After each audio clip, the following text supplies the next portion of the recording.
Welcome to Storytimer, Stella Becker. Late at night on the 29th of January in 1976, Stella Becker, 79, was bent over her sewing machine. She often stayed up late in her rural Sharpsville, Indiana home and sewed there in front of the window. Her window looked out onto Highway 31. People often saw her in the window sewing as they drove by. That night in 1976, on Thursday, the 29th of January, Stella was shot with a .22 caliber gun. Someone stood in her front yard in the dark and shot her in the face through the window like a sniper. A newspaper article shows the sewing machine. I wonder what kind of garment she was making. Then the killer entered the house through the back door and stole her wallet and a mantel clock. And I think the killer looked at Stella and what his bullet had done.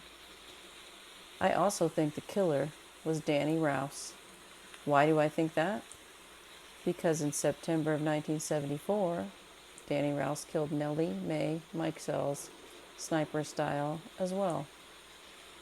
Nellie was 72 and a retired teacher. She had been born Nellie Mae Shively on December 16, 1901.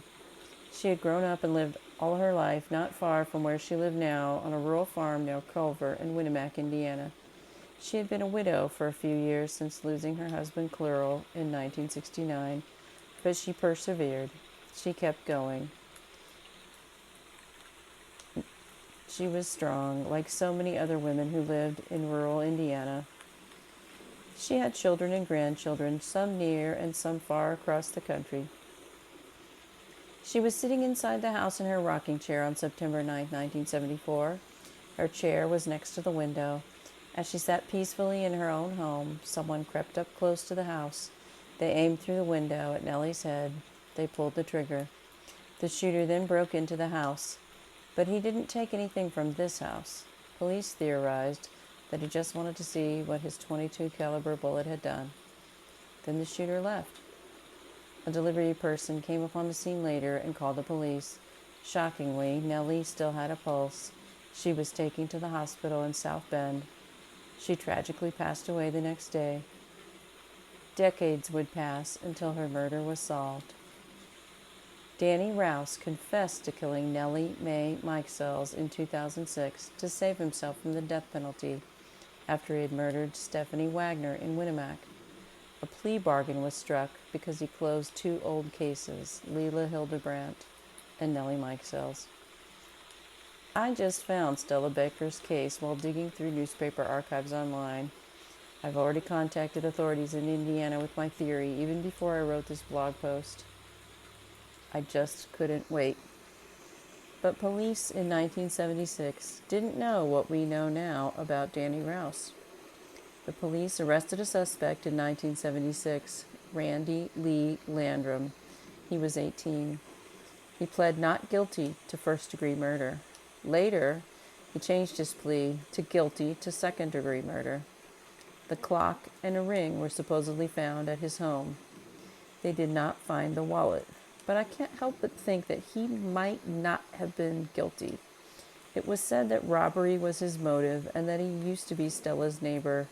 If he had wanted to rob her and he was a former neighbor, he probably could have thought of less violent ways to get the ring, the clock, and the wallet that was taken.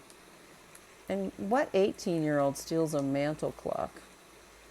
Landrum served a prison sentence for his murder.